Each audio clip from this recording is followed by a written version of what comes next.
Well, this is our first teaching back since seeing His Holiness last Thursday. So a lot of us were riding that wave on Saturday, and we had our Dharma talk. It dominated our book study. So it's a precious opportunity to hear His Holiness, and the teaching is available on YouTube, actually. So if you'd like to see it, we can, I think I'll post a link to it on our website. It's nice to hear it again, and some people are struggling. He actually spoke in English for much of the teaching, which is fairly rare in my experience. Generally, he gives the Dharma teaching in Tibetan, and Tubden Jinpa translates, but he was going after it in English, so it was really a treat. So we'll post that. And we have some announcements which you and I didn't confer with, so I'm just going to hit one real big one, and that is on July 30th. We are going to have, once again, the honor to host Venerable Tenzin Priyadarshi. So this wonderful Lama will be here for a day. We'll host him in the Cowway Room, and he's going to give a teaching on the three principal aspects of the path. Really concise teaching. It really contains the whole breadth of the Lam Rim within these elements of renunciation, bodhicitta, and wisdom. So, real incredible opportunity. He speaks like 9 languages. It's a phenomenal being. He sort of an interview with him once. He goes, yeah, they asked how many languages. He said something like 9, but silence is my favorite one. And so that's an incredible opportunity. So that's on the 30th. And then I think you know most of the other announcements at the end there. So where we are at in our teachings, we've been going through this book, Fundamentals of Tibetan Buddhism. And we have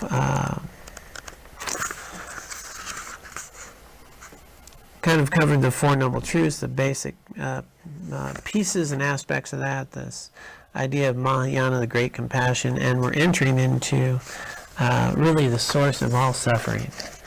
And there's a great quote in this book by Lama Tsongkhapa, which says, "Cherish knowledge of the chains that bind you to the wheel of cyclic existence." Cherish knowledge of the chains that bind you to the wheel of cyclic existence. You know, what is it? What are these attachments and afflictions that bind us, that keep us stuck in this conditioned, limited existence? And cherish that knowledge. Discover what that is. Know what it is. And if we're going to cherish the knowledge, we need to know what it is. So what is it that keeps us stuck? What is it that allows for mental afflictions to arise? What is it that really prevents me from, being content and well and healthy and whole? What is it that allows me to get angry, resentment, jealousy, and upset and nervous and insecure? What is that? What is that mechanism?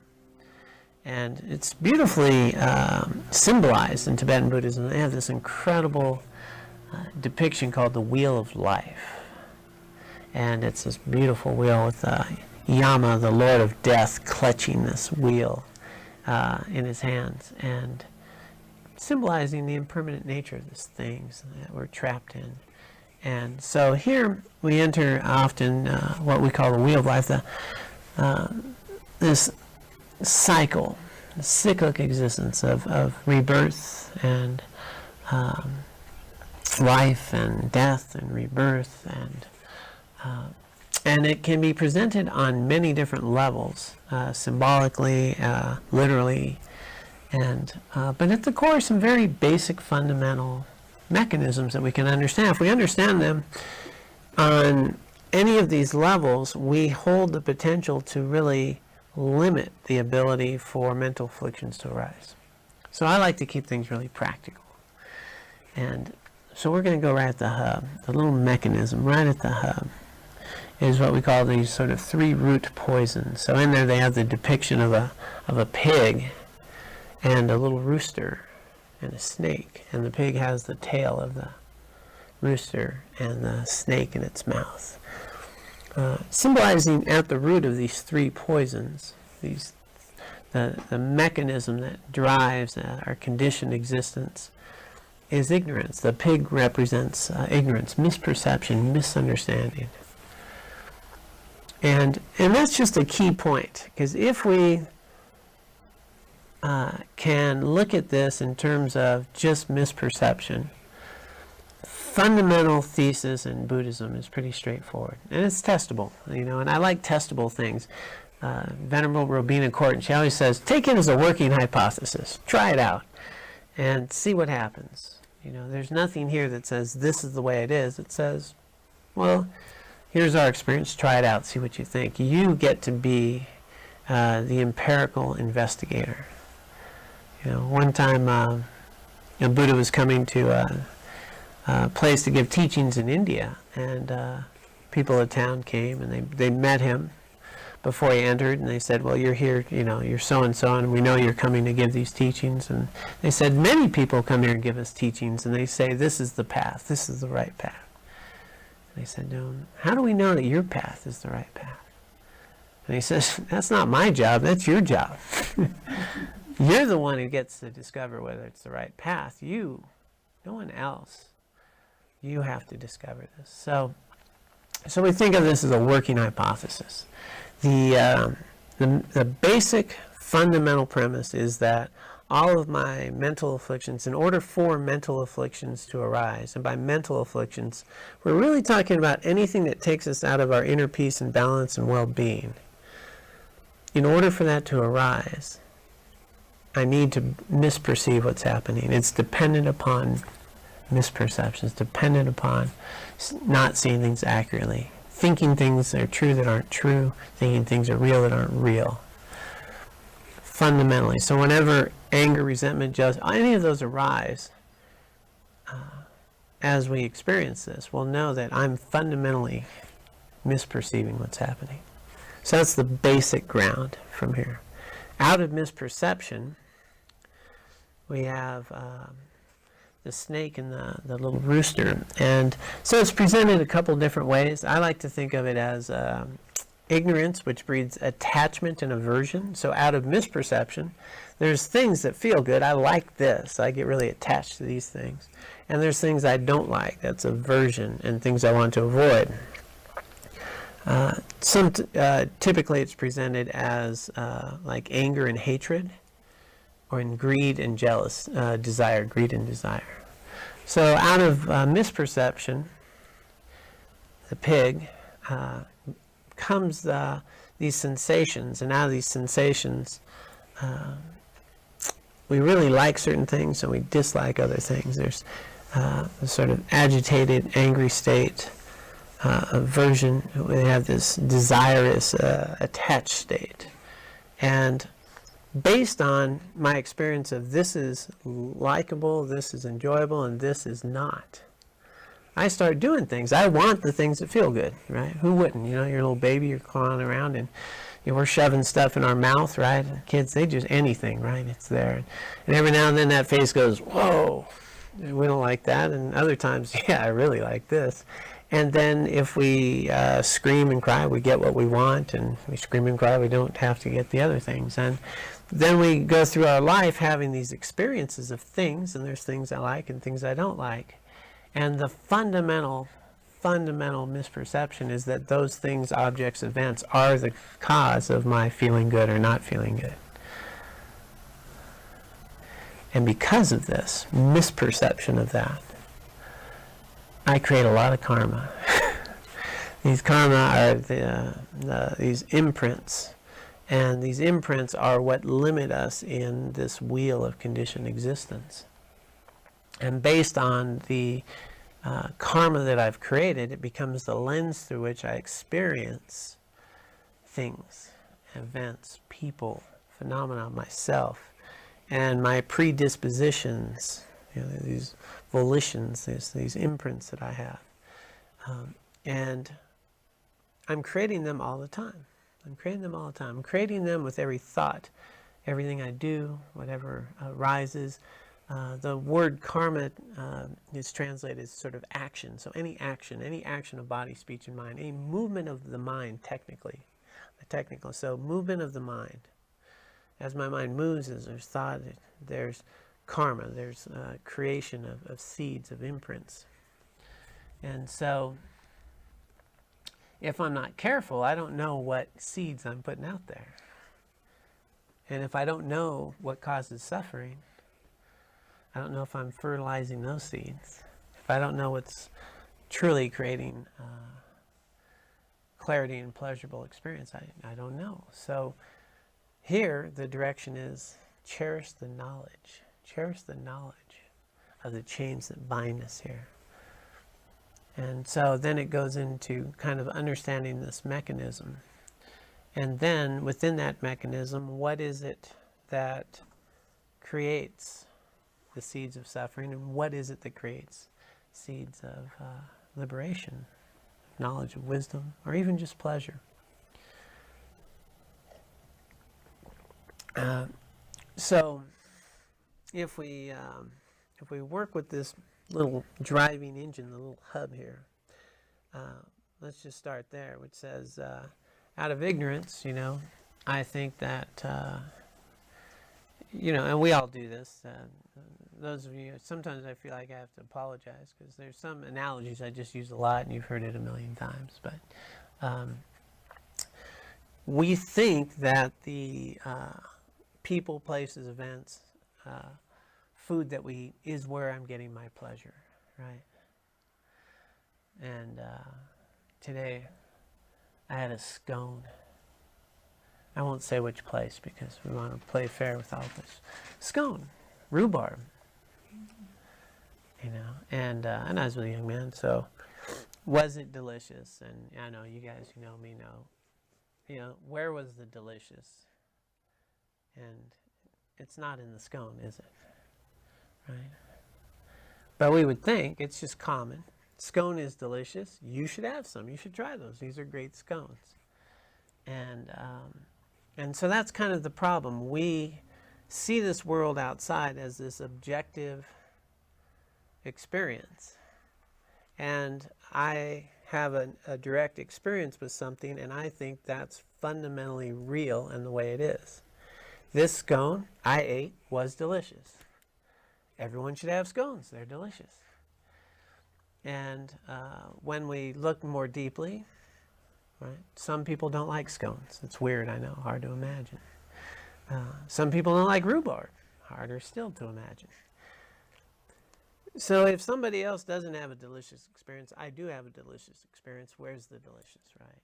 And so what we start to challenge the misperception that this is the cause of the deliciousness. We start thinking, well, that's really not what's happening here, right? I'm having a delicious experience. I'm having a pleasurable experience. And even the word delicious, where's that exist? That's a sort of a mental construct. We're having a pleasurable experience. Where's pleasurable? Well, that's, again, a mental construct. So I'm eating a scone, and I have sensation that feels good. Feels good, then I elaborate. And here's where mental elaboration comes in. I elaborate with words that I know and have trained with. Pleasurable, delicious, scone, delicious. I want a lot of scone. But of course, if I were to eat 20 of them, would it be delicious? No. I'd actually, at about 3 or 4, start being painful. So is it delicious or is it painful? Somebody else doesn't like it? I do like it. So now we start looking at the world maybe a little more accurately. We start realizing there's a dependent arising. There's a condition, which we're calling a scone, and a sensation I'm having. And what was, and Buddhism will say, what was the cause, the real cause for pleasure that led to the idea of deliciousness? What was the cause? Was it the scone? Can't be the scone because other people don't like it. So what's the cause? So within the breadth of Buddhist teachings, Buddhism has a, again, working hypothesis, says that all pleasurable experiences, all happiness, all that personalized experience comes from virtuous activity. So my virtuous activity plants karmic seeds and imprints, which leads to pleasurable results, experiences. All unpleasurable experiences come from non-virtuous activity. Very straightforward. And it's not right, wrong, good, bad. It's not, heaven and hell in that context of judgment. It's more just, this is how things work. And the definition of a virtuous activity is, will it lead to a pleasurable result? The definition of a non-virtuous activity is, will it lead to an unpleasant result? There's not blame or anything. It's just the way it is. This is the way it is. And so if we start to work here at the engine, the core, we start realizing that when I'm having an unpleasant experience, whether I'm annoyed or agitated, or whether I don't like the darn scone, what's the real cause of that? And if we take the working hypothesis, which says, well, previously, at some time, whether, earlier this lifetime, Buddhism would even say it could go into a previous life, I created these imprints, these seeds, that when a condition, such as a scone or this person or that event arose, I had a pleasurable experience. All the conditions gave rise to that, and I had a pleasurable experience. My misperception is they're the cause of my pleasurable experience.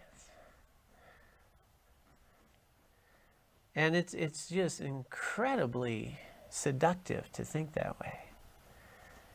Our best friend, man, my friend's great. I love being with them until they're my enemy, and I really hate being with them, and they're really a pain to be with. They're so annoying.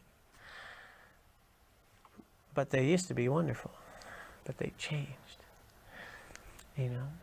And so kind of the misperception, if we just work on this very surface level, let's go back to the misperceiving thing that says,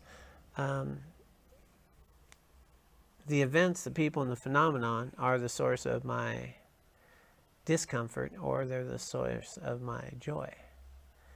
And it says no. They're conditions. People are conditions from which I can experience any of those things. The same person that I enjoy can be someone I can no longer enjoy.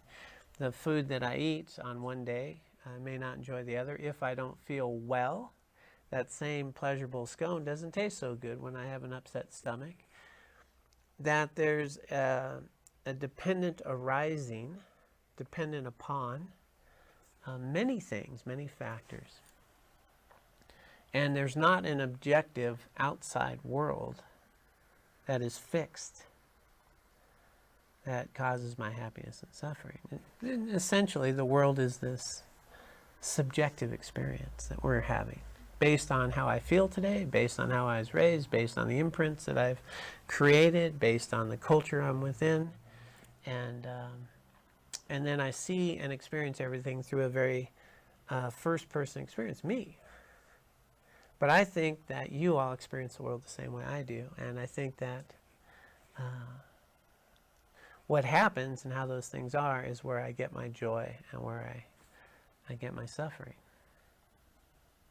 So Buddhism says that's the problem. We're living in a deluded state in a world that doesn't exist, thinking things are the way they aren't, and that creates all of our problems, because then we start trying to collect all the really good things and find happiness there, which, as we all know, doesn't work very well.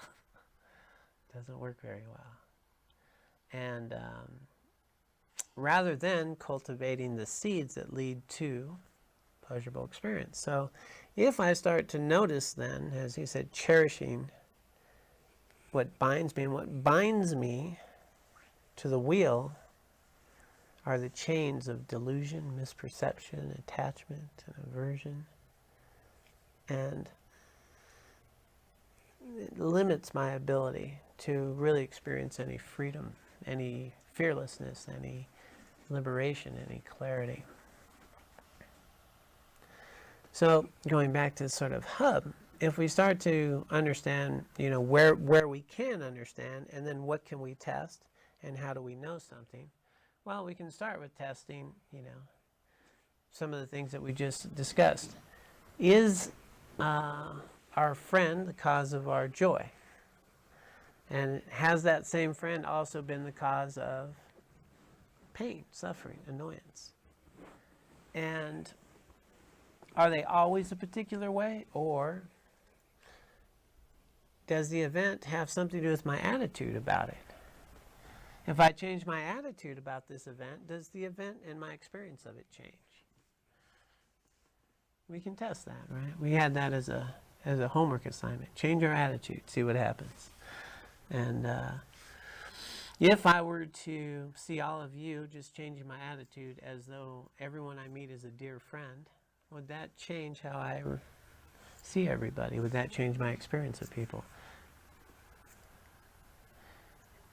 If I was talking to somebody today and they were saying, they used the word, it was hard, we had to, I'm leaving my friend, that was hard, I'm changing this was hard. I thought, well, that's an interesting word. Was it really hard? I got another friend who's got his pelvis busted in a bunch of places in his back, and he's in bed, and I thought, when he gets up to go to the bathroom, that's hard. Right? Moving into a new house, maybe not very hard. What happens is relational, right? Compared to this, well, this is not very hard. So the world we live in is really this subjective relational experience, and if I change my attitude or my awareness or perspective, everything else changes. So what's the core root of my mental and emotional suffering and happiness? And so Buddhism is going to say it's here, it's not out there. We've either planted seeds, karmic seeds that are virtuous and beneficial and helpful, with attitudes of compassion, kindness, and connection that breed an understanding and a more clear vision of how we're interrelated, how everyone here in this room and beyond here in Carbondale actually give me the opportunity to engage in my life, right? The roads that we're on, the food that we eat, the clothes we wear, the education we have, and we start seeing that everything is an interdependent thing, and everything we have is because of everyone else, and all these forces come together. I wouldn't have anything without you. And yet I think, well, I really earned this paycheck.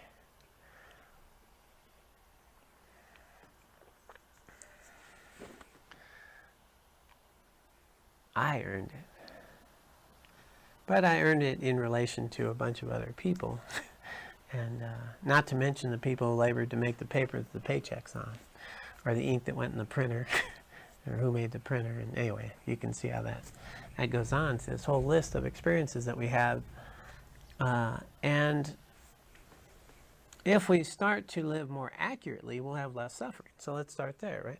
If it's misperception that creates my anger and frustration, resentment, fear, insecurity, well, then it must be wisdom that allows me to live more freely, more clearly, more openly, with less suffering.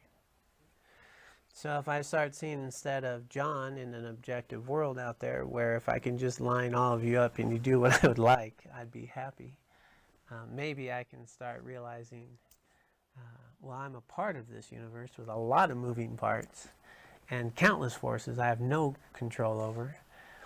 And there's a working hypothesis that when I do things I feel good about, I feel better. Okay? And that life's kind of messy for everybody. And me too. And if I should think that my life would not be messy, even though everybody else's is, that might be a little inaccurate. Then I can start working with, well, the real source of my mental and emotional suffering comes from karmic imprints. Anger, resentment, jealousy, frustration water the seeds that give rise to these difficult mental afflictions. Whereas compassion, clarity, wisdom, kindness give rise to different seeds. So when things happen or I get mistreated or abused in some way, when I rise in anger to confront that, what am I doing? I'm creating a cycle of existence because I'm planting anger, resentment, and jealousy, frustration, and more non-virtuous seeds that give rise to anger later. This is what we want to cherish, this knowledge that when I start having emotions that are challenging or difficult, the real cause of that was previous activity. How I respond to them now is going to create my future experience. So if I want to live a life with less anger, resentment, jealousy, frustration, no annoying people, things like that, well, I just stop planting those seeds, and that doesn't happen. It doesn't rise.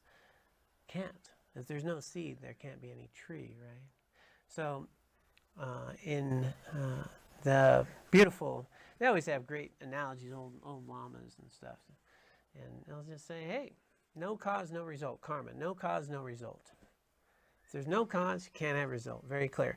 If you want an orange tree, planting apple seeds is not going to do it. Right? So if I want inner peace, wellness, and wholeness, anger, resentment, and jealousy is not going to get it. No cause, no result. So if I want to have like inner peace, well-being, the ability to bring my mind and tame it and be present in my life, that will never happen unless I create the cause for that. If I make a little time to meditate, make a little time to practice, if I bring to mind the thoughts and attitudes that cultivate well-being and inner peace, well, they'll have a chance to grow. But if I don't, they don't happen. My mind's not going to get under control by itself. Not going to happen. Not going to happen. Nor will it happen overnight. Nor will it happen with the miracle blessing. That's always a good tool, right? The miracle blessing. Purified, cleansed. I'm enlightened now. And no shortcut. We actually have to work with our own mental afflictions. And we have to cultivate our own inner wisdom and see clearly and eliminate them. Root them out. And that's an inside job. So, and it doesn't happen on its own. No cause, no result. So no cause for anger, no anger. No cause for clarity and wisdom, no clarity and wisdom. It doesn't happen on its own. No magic. No magic. So cherishing these, we start to go, okay, well, let's take a working hypothesis. Let's see if I start bringing a more accurate worldview to my daily life. Just very simple. Just I don't have to go into all that karma stuff or any of that. Let's just get really practical. If I change my attitude, will it change my experience? Will I suffer less? And by changing my attitude, I'm not saying Pollyanna, think happy thoughts. That I don't think is very helpful, because then we're not dealing with actual problems. I'm talking about let's bring perspective, wisdom, and clarity into a situation. When I'm angry, what's the real root of my anger? What happens? We take a moment to look at why am I angry? So any event, we can say anger. Generally, and this is just Western psychology, generally speaking, the theme with anger is something is thwarting me from what I want. Something's blocking what I want. So anger, there's a physiological response. It's blood goes to your hands, your face makes it. I mean, it's a physiological. It's always the same. Anger, and it gets to remove what's in my way to get what I want. So I get angry because I'm not getting what I want. So if we investigate that, we go, well, why would I get angry not getting what I want? Will that get me what I want? Sometimes, maybe. But if I get what I want, will I be happy? Or did I just kill it with the anger? And then if I get happy, how long will the happiness last? Will it last 5 minutes? Will it last a minute? Will it last an hour? Anybody have happiness last more than an hour? Just a full flow of well-being and happiness. It can happen, but it's not common, is it? Because within that hour, something happened. Your leg itches, something's going on, things go on. Now I'm not so happy. I'm hungry now. I was happy before, now I'm hungry. It come and go. But I got anger, and I went through all that, and I got my 10 minutes, half hour, maybe an hour. Maybe I got an hour. That's gone. The basic misperception is that that thing happening a certain way was going to make my life, really good. But conversely, it actually created an agitated state of anger, and guess what? When you're angry, you're not happy. And I planted more seeds of anger. So, and then if I look a little more at anger, what was the real cause? Was the real cause I was a little insecure, I was fearful, and if I would look a little deeper, I was angry or I acted because I felt somebody didn't respect me a certain way and I'm insecure. If we go a little deeper, we'll start chipping away at more core motivations that gave rise to anger. And if we dig a little deeper, ultimately we're going to find that if I was cultivating a state of contentment, an interrelationship with others, realizing other people are trying to find their way and be happy and be well, maybe that anger couldn't arise. Maybe not. Because my anger really seems that you're in my way, as opposed to me perceiving you maybe a little more accurately that says, you're trying to find your way. And you want to be happy. You want to be well. And I'm trying to find my way, and I'm trying to be happy, and I'm trying to be well. And how much of this anger arises from a lack of communication or a lack of recognizing the value of others and thinking I'm better than someone else. So, and we just start there and go, what if my attitude was different? Whoever I'm dealing with, I just recognize that they're valuable and see them as a dear friend who's trying to find their way. How would that change my interactions? It's a working hypothesis. See if that changes. You may find that if you start greeting everyone as though they were a dear friend, your interactions would be a little different. Outcomes will be a little different. Less anger, less annoyance could arise. If we see a little more clearly, if we recognize that when people do harmful things like yelling and fighting and dishonest things, if we look a little deeper, we may see that what gives rise to that is they're unhappy, they're suffering. People don't yell out of anger because they're happy. It doesn't work like that. They yell out of anger because they're suffering. A little more accurate perspective. Doesn't make what they're doing right, but it makes us recognize a little more accurately the cause. Maybe I would deal with them a little differently.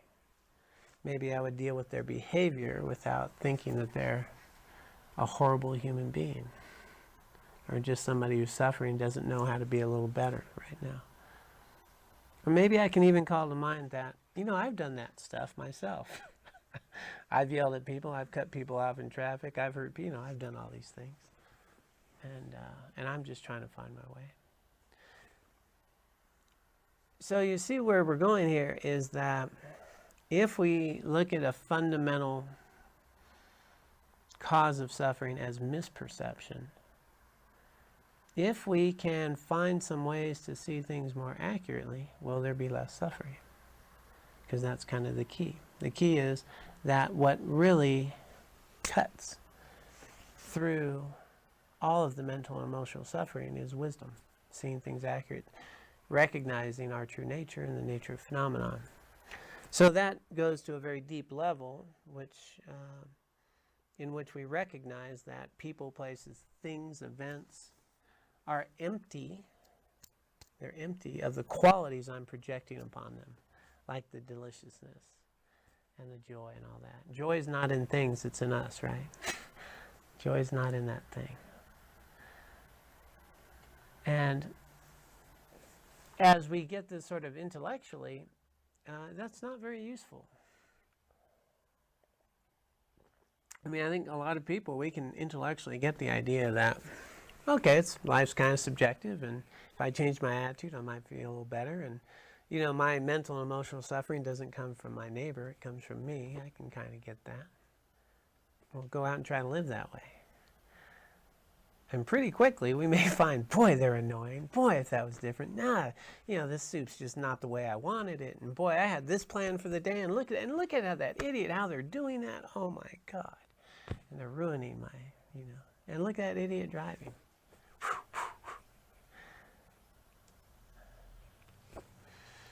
We stick these labels on people, places, things. They're an idiot. This is delicious. That's this. And once we stick the label on it, that's what it is. And now my relationship to that label becomes really relevant to my mental and emotional states, and I become reactive to it. And easily tested. Just go look at a bumper sticker on a car of somebody, and you'll notice you'll either like it or you won't. And if you don't like it, boy, you can think that person's a complete idiot, huh?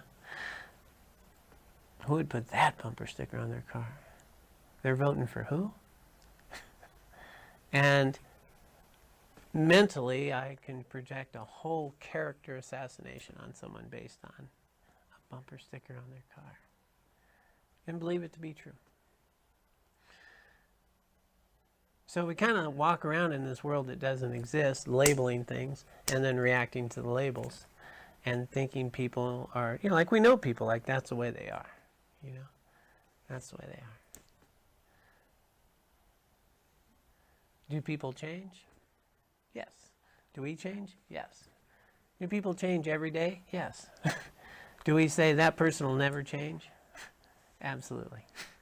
And when I think of someone who was harmful to me 20 years ago, I just see them in that same state. They're that person. They haven't changed. They're frozen. So here is where we just want to kind of crack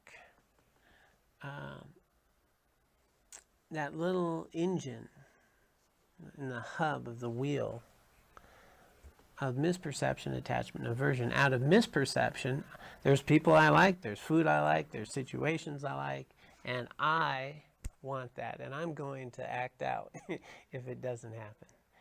Out of this ignorance, there's the things I don't like, the aversion of these things and the way it shouldn't be, and I'm going to avoid those things, and I'm going to create a lot of anger, resentment, jealousy, frustration, mental afflictions around those things. This is the hub of the wheel, 3 root poisons. From it, pride and these other ones arise, and all of the mental affliction states from these 3, I say like 84,000 mental afflictions arise. But if we go to these 3, we go to the number 1, misperception. So if I see the world more accurately, will I suffer less? Will I have mental afflictions? There's less opportunity for things to get really afflicted. So, for example, you know, we've looked at a few things here. But when I think I'm having a bad day, if I put that in perspective, is it really a bad day?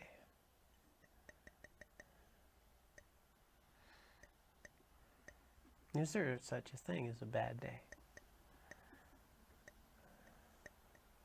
Is there a day where a bunch of things happen, some of which I focus on and I wanted to happen differently?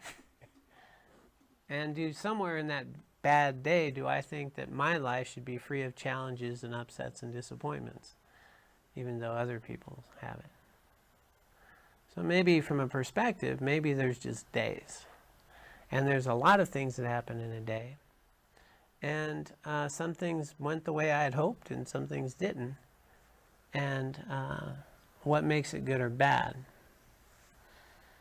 And does the difficult things give rise to opportunities to grow?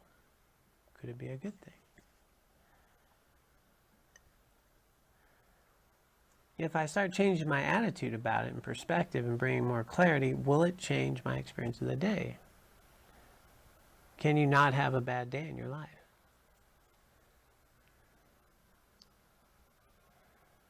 I like it when people say, I had a long day. I thought they were out 24 hours. I don't know. My wife gets on me when I say, I'm going to have 5:30 comes early. She goes, no, it doesn't. It always comes at 5:30.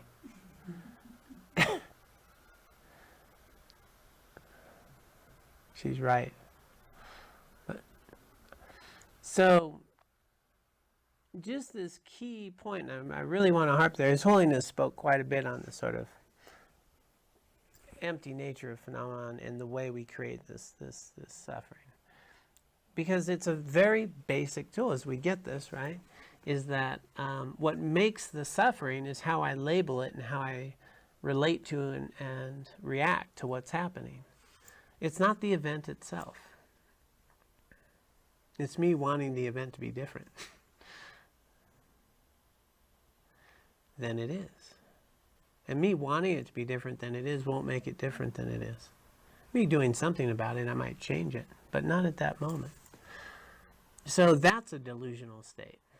Thinking something should be different than it is. Another misperception. So right here at the core, if we start to cherish this knowledge, and by cherishing this knowledge, we bring it in mind. We keep it in mind. We stop and challenge ourselves when I get angry, frustrated, resentful, and start talking about someone.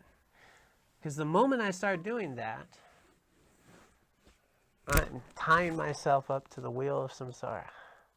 I'm punishing me. I'm the one that's going to suffer, not them. Me spreading, anger and resentment and talking harshly about someone. What's the old analogy they have? Having a resentment is like holding a burning coal in my hand, wanting you to burn. It's not very effective, efficient, and who's suffering? So right here at the core, on a very testable level, we can start to recognize in my own life, I can take some small steps to start challenging the misperceptions that lead me to create more suffering in my life. Me yelling at someone out of anger is going to create more unhappiness in my life. That's the working hypothesis. Setting a boundary with compassion and kindness, but firmly, and saying, no, I'm not going to tolerate that. This is unacceptable. Without seeing them as a bad, evil person, just setting a boundary. A lot more skillful. Plants totally different seeds and more effectively allows me to deal with the person. Might even have a dialogue. And I'm going to be less afflicted when I do it. Less angry, less unsettled. So, taking this to just a very straightforward Western, neuroscience and psychological perspective, is the habits and tendencies that we continually perpetuate become strong in us. Our neural pathways get stronger, our habits get stronger, our tendencies get stronger. And the more I label someone or something that way, or the more I get agitated around this, and that entrenches me and ties me up. Those neural pathways become stronger. Sometimes people think, well, I can't change that habit. It's strong. So I keep doing it. And it's changing. It's getting stronger. So it does change. It just gets stronger. But we can change and take different behaviors and create new neural pathways. We can create new habits, new tendencies, and we can develop the ability to have more clarity and wisdom in our daily life, but it doesn't happen on its own. It doesn't happen talking about it. It doesn't happen with nice, interesting philosophical conversations or going to see the Dalai Lama. The only way it happens is for us to start consciously training our mind to pay attention to our life and mindfully attending to the thoughts and feelings that arise, and starting to notice what's true and what's not true accurately with discernment and direct experience of wisdom. Then, when anger arises, I know that I have anger's here, not there. And says, guess what, John? You're delusional again. Anger's arising. Don't speak right now. Don't push send on the email. And don't send that text. Let anger come and go. Then make a choice. See a little more clearly. A little bit of wisdom there. While we're not trapped in an emotion. Start noticing these things. We'll notice that all of the things that we got worked up over came and went, and a month later I don't even remember what they were. But I was really worked up over it that day. And if I look at all of the things that went exactly the way I wanted, the great vacation, the perfect desserts, the dinners, the wonderful trips, the friends, the relationships, and those dates that went absolutely wonderfully. I had a million of those. Did any of those events make me happier and more content now in this moment if I'm scared and fearful and in despair? Where did all those happy events go when I'm scared, when I'm in despair, when I'm sad, when I'm heartbroken today? How could that be? I had a great vacation. Heck, my second wife was pretty cool. Where is that now? And yet, our mind will say, you know what? If you get in that other relationship, you'll be happy. Or if you get this, you'll be happy. Or if you get that. So we fall into the same sort of pattern based on misperception, thinking this, and that. And if we're mindful, and mindful is attentive and noting that these experiences and events are impermanent, they're temporary, they come and they go, and that they will never provide the lasting happiness and well-being that I'm seeking. It's not there. What does provide that is how I relate to and interact in those relationships. Right?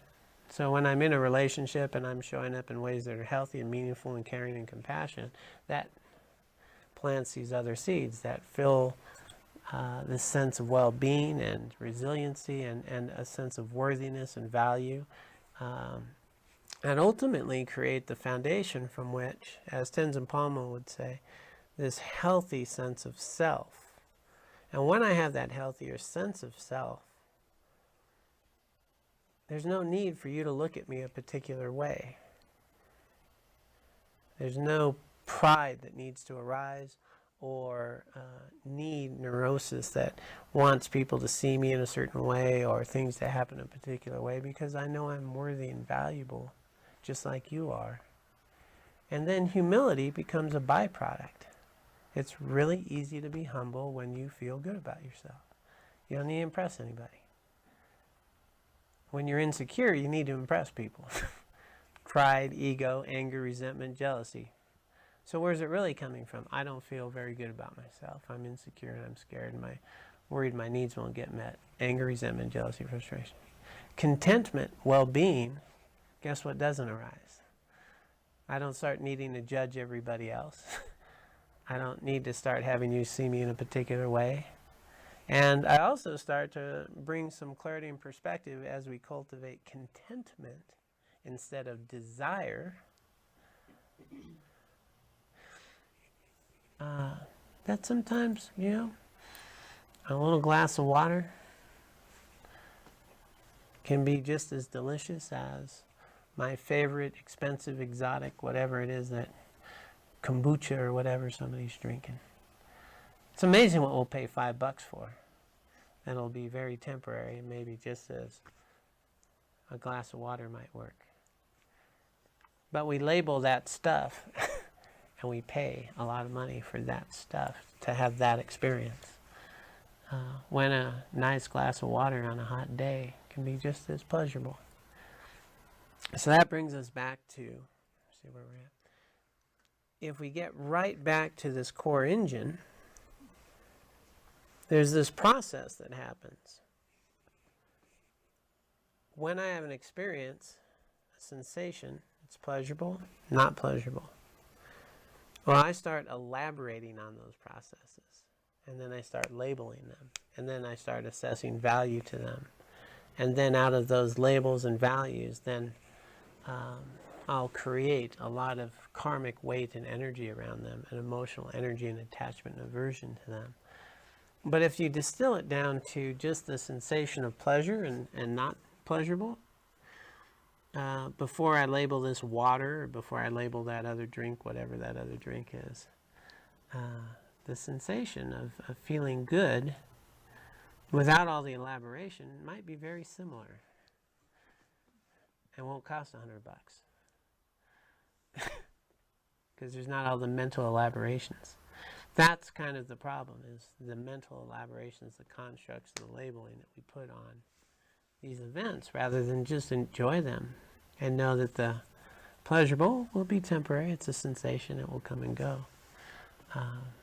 But we'll say it's blissful and wonderful and the best day ever and the best meal ever, and exaggerate, and my God, the kind of money we'll spend on a hotel room. It's pretty funny going to a hotel room. I was in a really nice one this last weekend. But ultimately, there's 2 beds, a sink, and a bathroom. And I've been in Motel 8s that have 2 beds, a sink, and a bathroom. And what's the difference between actually, those are almost $100 anymore, huh? There was a day, remember that? 1999, 20, I'm old, huh? But it's amazing what we'll put time, energy, money, and resources in when we kind of reduce it to sort of more basic levels. And I have no stock in Motel 8, so I'm not even sure if that's the right label anymore. Super 8? Motel 8? They'll leave a light on for you. What was that? They'll leave a light on for you, whatever that was. But we'll attach, and the labels on clothes, the things that make something more valuable, or this car, that car. What's the difference, that would make us spend $40,000 more on one car versus another car, when essentially you get in it and you drive somewhere, hopefully. And it's elaboration. It's a lot of fascinating mental construct that happens. And when you don't have any car, I'll tell you what, any car will be better than no car, if you need a car. I was in India, living in refugee settlements and monasteries and stuff. And in India, you get a little more perspective in a sense. But I was just remembering that I was riding a bike. We found this bike on the street. Somebody put free, sign. So bike seat's kind of funky and floppy, but go. So I'm on this bike. I'm riding this bike, and people spend. I know you're a bike mechanic. People spend more on bikes than cars these days. On a lot of them. And I was thinking about, I'm on this bike and seat's funky and it's riding. And I was remembering this kid that I was I was in a car in India in a little town of Moongad, a little village. And this kid had this big frame bike. And he was little, so he couldn't get over the bars. So his legs were under the bars. So he's kind of on the side with his legs under, and he's pedaling down the street. And he's flying too, and he was happy to have a bike,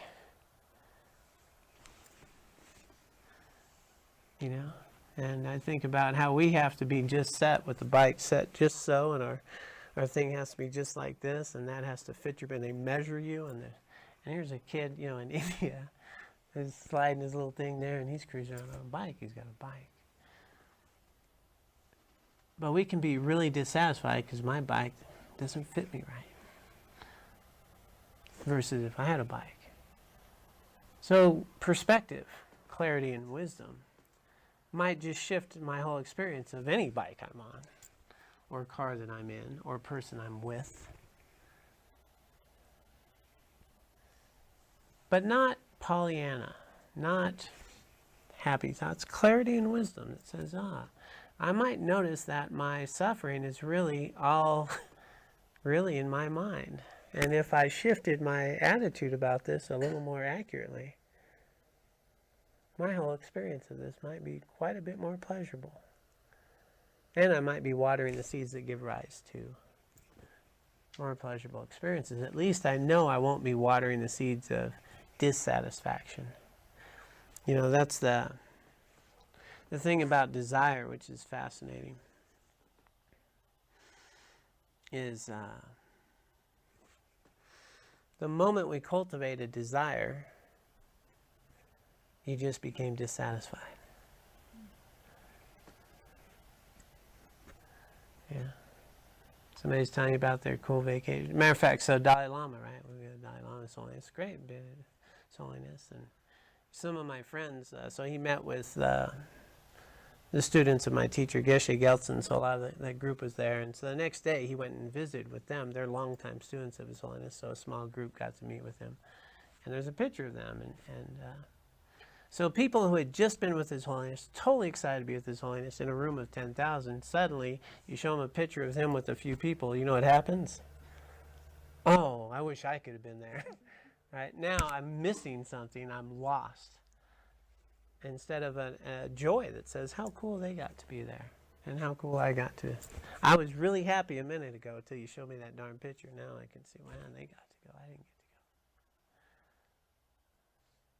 go. Mental. So here, where we're at is to cherish the knowledge of the chains that bind me. And the knowledge is that my mental constructs, my attachments, my aversions, my labeling based in misperception actually create all my dissatisfaction, suffering, and mental and emotional pain.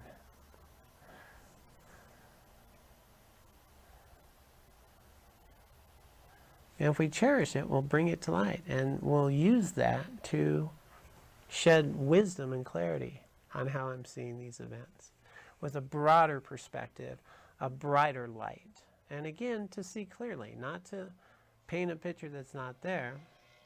Let's paint it more accurately. Let's see where the real source of things are and investigate that. So at the core, if we keep going back to wisdom, wisdom becomes the path of clarity. And when I see more accurately, I'm not going to create the conditions that give rise to dissatisfaction and suffering. So that's a working hypothesis. And I started here at this level in ways that I'm hoping you can kind of work with on your own. A little bit just to challenge things. And we'll go a little deeper and see how this leads to the 12 links of dependent origination, which just perpetuate this wheel. But, you know, right here we're at the hub. And within Buddhism, you know, the deepest reality, the deepest knowledge, the deepest understanding is what we call the direct nature of reality itself, the empty nature of reality as a direct experience. And by that, we just really want to recognize that the qualities that are in the phenomena, people, events that we see, that they're not intrinsically in those people and events and phenomena. They're empty. We're filling it in our dependent arising of the two. And so I'm going to see you differently than somebody else sees you. You don't have all those qualities that I think you have. You're empty of those qualities. I'm filling them in. And someone else will see you very different than I see you. Likewise with me. So that's the ultimate, but we want to start where we are. So starting where we are, let's see if this week, when you notice mental afflictions arise, anger, resentment, and jealousy, challenge that with your attitude. See if you can look at it a little differently with a broader perspective and clarity, and see if my satisfaction and dissatisfaction have more to do with my perception of what's happening. You know, And if I think about the little kid riding the bike in India, that's way too big for him, and happy. How does that affect the way I see my bike? How does it shift my experience? Make sense? Our mental and emotional sufferings here, not there. Which is different from pain. Pain happens. And things happen that hurt, and the feelings that arise, they arise. And there's reason for them. Our power is, it's how we respond that matters. I can't stop the fact that I'm feeling sad. Sadness arose. I'm not trying to, but how I work with my sadness matters. Anger arises. It's what I do with my anger that matters. Don't get on. I was talking to someone who had a Dharma teacher, and she asked this question about what to do with anger. I'm not gonna. Yeah. So anyway, this Lama said, "Well, the Dalai Lama says you shouldn't have anger." End of story. That's not very helpful, right? Yeah. Yeah. Okay. Guess I shouldn't have it. So that's different than saying anger is dependent upon misperception. There's causes for it. There's conditions for it. And more importantly, when it arises, because it does, what do I do about it? Well, now we maybe have some tools to work with and notice, oh, it's arising. I want something to be a certain way. I'm kind of attached to an outcome. Is it really that big a deal? And will it be that big a deal tomorrow? And maybe instead of making a decision right now, maybe I let anger come and go and then look at it. And then maybe start to see, if it arises, what was beneath the anger and what was I afraid of, or what was going on with me, or where was my perspective a little off? And then we can maybe work with it. So we're not saying don't have these. These emotions come and go. They inform us. They give us information. And they help us relate to the world that we live in. But they also become the information from which I can start to recognize things more accurately. They give us that information. So they're helpful in that way. Okay. So, I'll just do a couple announcements. I won't put Aaron on the spot. He's a great announcer, though. And say that, remember July 30th, we have flyers. We have flyers for Venerable Tenzin Priyadarshi. He'll be here giving the one-day teaching. On July 25th, on Monday, we're going to have a big book launch and signing party for The Wisdom of a Meaningful Life, a little book by John Bruna. And so that'll be in the Callaway Room, July 25th. Come on by. You online can see that on the website, and we can send them to you. And so that's Monday 25th, Tenzin Priyadarshi on the 30th. Saturdays, we have a Buddha of Compassion practice, a meditation practice every Saturday morning here. It's a nice way to purify and cleanse with the Buddha of Compassion. And we have a book study on Saturday as well. So those are normal Saturday events. And then at the end of August, we'll have the monks coming. And so that's the current. Our website has all this information.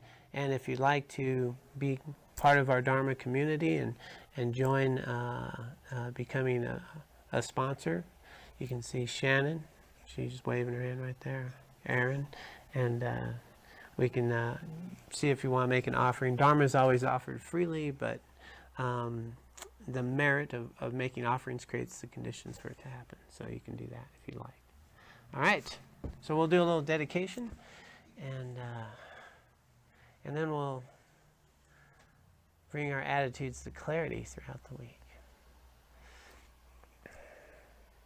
So let us dedicate the virtue and wisdom we have accumulated here today and throughout our lives. We dedicate this for the benefit of all beings.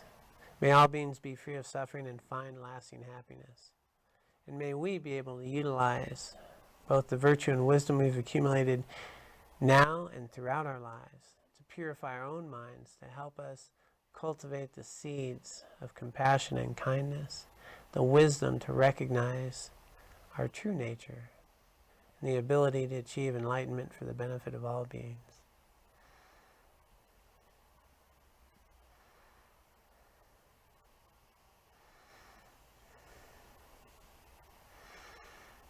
All right. Thank you all. May you all be well, be happy, try to stay out of trouble, have some fun in the process.